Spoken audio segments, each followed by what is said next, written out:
আপনি কি কখনো লক্ষ্য করেছেন রাস্তায় চলার সময় হঠাৎ করে আপনার সামনে দিয়ে একটি বিড়াল রাস্তা কেটে চলে গেল? তখন হয়তো আপনার মনে প্রশ্ন জেগেছে, এটা কি কোনো অশুভ সংকেত নাকি নিছকই কাকতালীয় ঘটনা?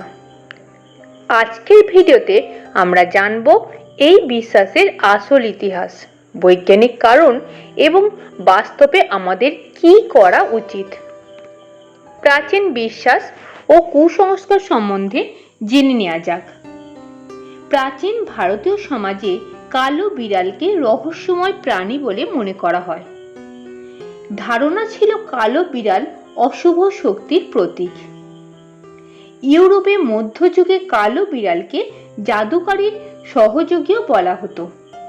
গ্রামে এখনো অনেকেই মনে করেন বিড়াল রাস্তা কাটলে যাত্রা বাধাপ্রাপ্ত হয় বা কোনো খারাপ ঘটনা ঘটতে পারে।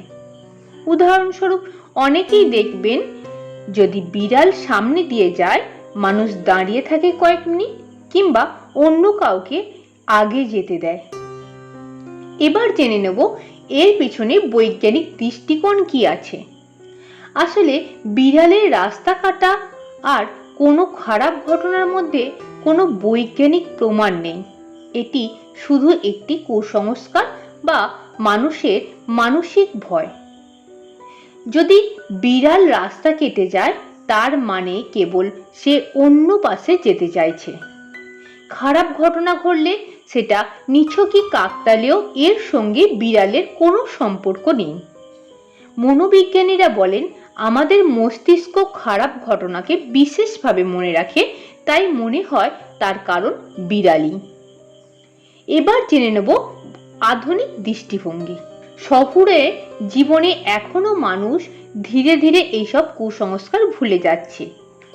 বিড়ালকে এখন অনেকেই পোষ্য প্রাণী হিসাবে ভালোবাসেন। বাস্তবে বিড়াল সৌভাগ্যের প্রতীকও হতে পারে।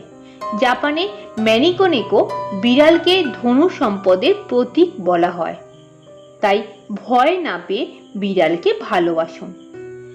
তাহলে এবার থেকে যদি আপনার সামনে বিড়াল রাস্তা কেটে যায়, ভয় পাবেন না।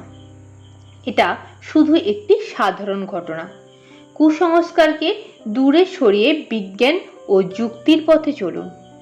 ভিডিওটি ভালো লাগলে একটি লাইক দিন, শেয়ার করুন আর আমাদের চ্যানেলটিকে সাবস্ক্রাইব করতে ভুলবেন না। ধন্যবাদ।